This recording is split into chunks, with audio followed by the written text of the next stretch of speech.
విజయసాయి రెడ్డి గారి మీద రోజు రోజుకి ఆరోపణలు ఎక్కువ అవుతున్నాయి. దాని అనుకూలంగా ఆయన ప్రెస్ మీట్ పెట్టడం చూసాం. అలాగే శాంతి అనే మహిళ కూడా ప్రెస్ మీట్ పెట్టారు. అయితే రీసెంట్గా మధుసూదన్ రావు, శాంతి యొక్క ముందు పెళ్లి చేసుకున్న హస్బెండ్, రీసెంట్గా ప్రెస్ మీట్ పెట్టి విజయసాయి రెడ్డి గారికి DNA టెస్ట్ చేయించాలని చెప్పేసి ఆయన అడగడం జరుగుతుంది. సో దాని గురించి ఇది ఈ ఇష్యూ యాక్చువల్గా రెండు తెలుగు రాష్ట్రాల్లో కూడా పెద్ద సంచలనంగా మారింది. ఒక రకంగా వెబ్ సిరీస్ లాగా ఇది కంటిన్యూ అవుతుంది. ఇప్పట్లో ఆగేటిగా కనబడలేదు. ముందుగా ఇది ఎలా లీక్ అయిందంటే, శాంతి అనే ఆమె దేవాదాయ శాఖలో అసిస్టెంట్ కమిషనర్గా పనిచేస్తుంది. ప్రస్తుతం సస్పెన్షన్లో ఉంది. ఎందుకంటే తెలుగుదేశం ప్రభుత్వం ఆమెను అనేక మందిని వెంటాడుతున్నట్టే గతంలో వైసీపీతో క్లోజ్గా ఉన్న అధికారులందరినీ తెలుగుదేశం ప్రభుత్వం వచ్చినాక వెంటాడుతుంది, వేటాడుతుంది. సో అందులో భాగంగా ఈమె కూడా గతంలో తెలుగుదేశం వైసీపీ ప్రభుత్వంతో కుమ్మక్కయి కుంభకోణాలకు పాల్పడిందని చెప్పి ఈమెను కూడా సస్పెన్షన్లో ఉంచారు. మామూలుగా అయితే ఆమె ఎండోమెంట్ డిపార్ట్మెంట్లో అసిస్టెంట్ కమిషనర్గా పనిచేస్తుంది. ఒకప్పుడు వాళ్ళ హస్బెండ్ మదన్ మోహన్ అనే వ్యక్తి హస్బెండ్ అని చెప్తున్నారు. తను వీళ్ళ బాస్కి అంటే కమిషనర్కి ఒక కంప్లైంట్ ఇచ్చాడు. ఆ కంప్లైంట్ నేను కూడా చదివాను. సో ఆ కంప్లైంట్లో ఏముందంటే, ఇలాగా నా భార్య శాంతి మీ దగ్గర అసిస్టెంట్ కమిషనర్ పనిచేస్తుంది. నేను అమెరికాలో 2022 జనవరి నుంచి లాస్ట్ వరకు 22 ఎండ్ వరకు అక్కడ ఉన్నాను. అయితే నాకు 23లో ఈమె బిడ్డను కనింది. సో నేను అమెరికాలో ఉన్నప్పుడే ప్రెగ్నెంట్ అయింది ఇక్కడ. సో నేను అడిగితే ఆమె IVF ద్వారా కన్నానని చెప్పింది.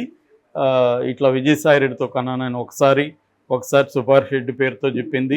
ఇంకొకసారి ఏమో మల్లయ్య పుల్లయ్య పేర్లు కూడా చెప్పింది అని దాంట్లో రిటర్న్గా ఆయన రాసిచ్చింది ఉంది. మన దగ్గర కూడా ఉంది ఆ కాపీ. సో అందువల్ల ఈ మీద చర్య తీసుకోండి మీరు అనేది కంప్లైంట్ ఇచ్చాడు. కంప్లైంట్ ఇచ్చినాక ఈ కంప్లైంట్ మరి తెలుగుదేశం మీడియాకి, తెలుగుదేశం సోషల్ మీడియా దగ్గరికి ఎలా వెళ్ళింది అనేది తెలీదు. ఏదేమైనా Telugu Desam main stream media channel ఏవైతే సపోర్ట్ చేస్తున్నాయో వాళ్ళందరూ కూడా దీన్ని బ్రేకింగ్ లాగా పెద్ద ఎత్తున వేశారు. అందులో సుభాష్ రెడ్డి పేరు పక్కన పెట్టి, ఈయన చెప్పిన మల్లయ్య పుల్లయ్య పేర్లు పక్కన పెట్టి ఓన్లీ విజయసాయి రెడ్డిని మాత్రమే టార్గెట్ చేస్తూ వీళ్ళందరూ చేశారు. అంటే ఈమె బిడ్డకి తండ్రి విజయసాయి రెడ్డి అన్నట్టుగా వీళ్ళు చేశారు. నిజానికి అతను ఆ కంప్లైంట్లో ఆరోపించిందేమో విజయసాయి రెడ్డి, సుభాష్ అన్నాడు. తర్వాత ఏమో మల్లయ్య పుల్లయ్య పేర్లు చెప్తుందనేది కూడా రాశాడు దాంట్లో. ఇదే భాష వాడాడు. కానీ మీడియా అంతా కూడా విజయసాయి రెడ్డిని ఫోకస్ చేస్తూ శాంతికి విజయసాయి రెడ్డి అని చేసింది. ఇంకా తెలుగుదేశం సోషల్ మీడియా అయితే ఏ స్థాయికి వెళ్ళిపోయిందంటే, పండుకోతి మంచికి ఫిగర్ను పట్టిందని ఈమె ఫోటోలు వేయడం, విజయసాయి రెడ్డి ఫోటోలు వేయడం, పండుకోతి భలే ఫిగర్ను పట్టింది అని చెప్పడం, ఇలా ఇంకా ఒక దరిద్రమైన భాష ఒకటి ఉంటుంది కదా. తెలుగుదేశం వైసీపీకి తేడా లేకుండా ఇద్దరూ బీభత్సంగా గతంలో ఇటువంటి ఒక భాషని, దీన్ని కల్చర్ని డెవలప్ చేశారు ఇద్దరు కలిసి. ఇప్పుడు తెలుగుదేశం వాళ్ళే ఎక్కువ చేస్తున్నారు దీన్ని కంప్లీట్గా. నాకే ఎన్ని వస్తుంటాయి, స్పాన్సర్డ్ అని వస్తుంటాయి కదా మనకి. ఫేస్బుక్ ఓపెన్ చేసినా, ట్విట్టర్ ఓపెన్ చేసినా ఇవే కనబడుతున్నాయి. సో అలాగా వాళ్ళు దీన్ని ప్రచారం చేశారు. దాంతో శాంతి ప్రెస్ మీట్ పెట్టి చాలా ఆవేదనతో మాట్లాడింది. ఆమె చెప్పింది ఏంటంటే, నేను బంధువులమే, ఇద్దరం కూడా మాది ఎరుకల ట్రైబు, మేమిద్దరం పెళ్లి చేసుకున్నాము 2013లో. 2015లో మా ఇద్దరికి కవలలు పుట్టారు. దాని తర్వాత అతను టార్చర్ చేయడం మొదలుపెట్టాడు నన్ను. దాంతో నేను మా పద్ధతిలో విడాకులు తీసుకున్నాను. అంటే గిరిజన పద్ధతి విడాకులకి ఒక సిస్టమ్ ఉంటుంది వాళ్ళది. తీసుకుని పెద్దల సమక్షంలో ఇద్దరు కూడా సంతకాలు చేశాము.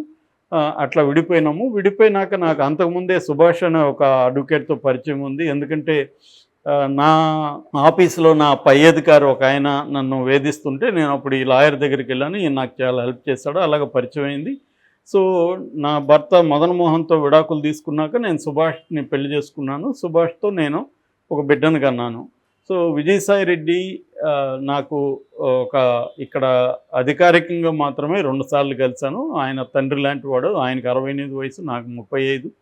సో ఆయనతో ఈ లింక్ కట్టకండి, నా భర్తతోనే నా బిడ్డను కన్నాను అనేది ఆమె ఆవేదనగా కన్నీళ్ళు పెట్టుకొని చెప్పింది. తర్వాత విజయసాయి రెడ్డి కూడా నిన్న ప్రెస్ మీట్ పెట్టి చాలా ఆగ్రహంగా తెలుగుదేశం మీడియా మీద, తెలుగుదేశం వాళ్ళ మీద విరుచుకుపడ్డాడు. అట్లాగే వైసీపీలో కూడా కొంతమంది తెలుగుదేశంతో కలిసి నన్ను బదనాం చేస్తున్నారు అని ఆయన ఒక్కొక్కటి తాడదీస్తాను, నేను ఎవరికి భయపడినా, అధికారం ఉన్నా లేకపోయినా నేను భయపడినాని ఆయన గట్టిగా మాట్లాడారు. నేను కూడా ఛానల్ పెట్టి ఈ మీడియాని ఎదుర్కొంటాను, ఆ ఛానల్ని నేను ఒక్క వైసీపీకి మాత్రం సపోర్ట్ కాకుండా ఇండిపెండెంట్గా ఉండేట్టుగా నడుపుతాను అనేది కూడా ఆయన చేశాడు. చాలా తీవ్రమైన బాధ, ఆగ్రహం ఆయన ఎక్స్ప్రెస్ చేశాడు. దాని తర్వాత కౌంటర్గా మదన్ మోహన్ ఫస్ట్ టైం రంగంలోకి వచ్చాడు, ఓపెన్గా మీటింగ్ పెట్టాడు. గతంలో తను రాసిన దానికి భిన్నంగా ఈసారి ఓన్లీ విజయసాయిరెడ్డినే టార్గెట్ చేస్తూ ఆయన కూడా మాట్లాడారు. రాసిన దాంట్లో కంప్లైంట్ దాంట్లో ఏమో విజయసాయిరెడ్డి, సుభాష్, మల్లయ్య పుల్లయ్య పేర్లు చెప్తుంది అన్నాడు. ఇక్కడికి వచ్చేసరికి విజయసాయిరెడ్డితో ఆమె ఐవీఎఫ్ పద్ధతిలో బిడ్డను కన్నానని ఒకసారి చెప్పింది, ఒకసారి ఫిజికల్గా కన్నానని చెప్పింది అని చెప్పారు. ఐవీఎఫ్ అంటే మామూలుగా ఇన్విట్రో ఫెర్టిలైజేషన్ అంటారు. ఇన్విట్రో ఫెర్టిలైజేషన్లో అసిస్టెడ్ రిప్రొడక్టివ్ టెక్నాలజీ అంటారు, ఏఆర్టీ. ఈ ఏఆర్టీ ద్వారా ఏం చేస్తారంటే ఫెర్టిలైజ్డ్ ఎగ్ తీసుకెళ్ళి ఫిమేల్ యుటెరస్లోకి దాన్ని ఇంప్లాంట్ చేస్తారు. ఆ పద్ధతులు అంటే ఫిజికల్గా మగాడ కలవాల్సిన అవసరం లేదు, అంటే ఇంటర్ కోర్స్ అవసరం లేకుండా దాన్ని ఇలాగా చేస్తారనమాట. దీన్ని ఐవీఎఫ్ అంటారు. ఐవీఎఫ్ మెథడ్లో విజయసాయిరెడ్డితో ఈ బిడ్డను కనింది. విజయసాయిరెడ్డి ఆయన చాలా పెద్ద వ్యక్తి, తనకి పిల్లలు లేరు, ఒక ఆడపిల్లని పెంచుకుంటున్నారు, నాకు ఒక కొడుకును కనివ్వమ్మా అని అడిగాడు. సో నాకంటే ఆయనంటే నాకు ఇష్టం ఉంది, నేనంటే ఆయనకి ఇష్టం ఉంది, అందుకని మేము ఇద్దరం ఇలాగ ఒక బిడ్డను కన్నామని నాకు చెప్పింది. మళ్ళీ ఒకసారి ఫిజికల్గా నింది. ఫస్ట్లేమో నాకు అసలు పేరు కూడా చెప్పకుండా ఒక హై ప్రొఫైల్ వ్యక్తితో నేను ఐవీఎఫ్ పద్ధతిలో బిడ్డను కంటున్నాననింది అనేది నిన్న ఇతను ఆరోపించింది. అంటే తను రాసిన దానికి భిన్నంగా తను నిన్న ఓన్లీ విజయసాయిరెడ్డిని ఫోకస్ చేస్తూ విజయసాయిరెడ్డికి డిఎన్ఏ చేయాలి, అట్లాగే సుభాష్ రెడ్డికి కూడా డిఎన్ఏ చేయాలి, అంటే ఎవరికి పుట్టాడు అనేది తెలుస్తుంది అన్నాడు. సో ఇక్కడ క్వశ్చన్ ఏంటంటే, రెండోది ఏంటంటే విడాకుల విషయం కూడా ఆయన మాట్లాడాడు. విడాకులు మాయ మాటలు చెప్పి నన్ను ఒప్పించారు, నేను బలవంతంగా సంతకం చేయించారని కూడా చెప్పాడు.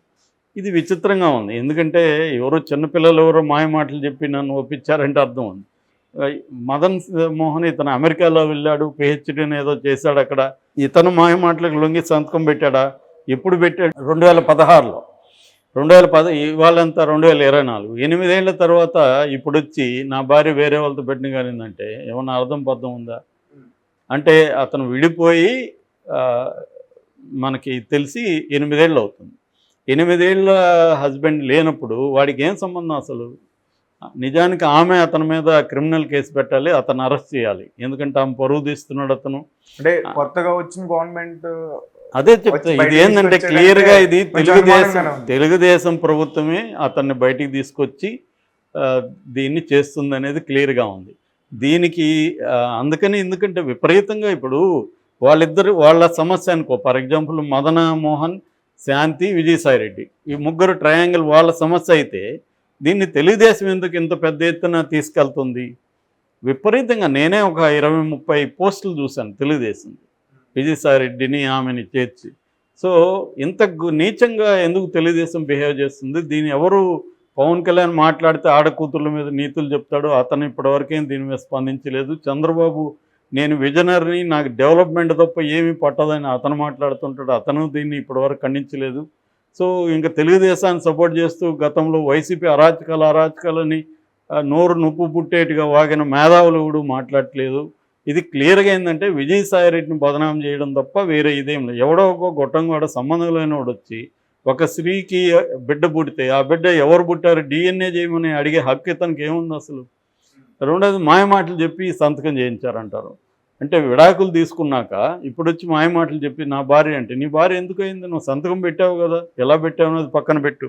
నువ్వైతే పెట్టావు, నీ భార్య కాదు. నీ భార్య కానప్పుడు ఆమె ఎవరితో కంటే it is none of your business కదా.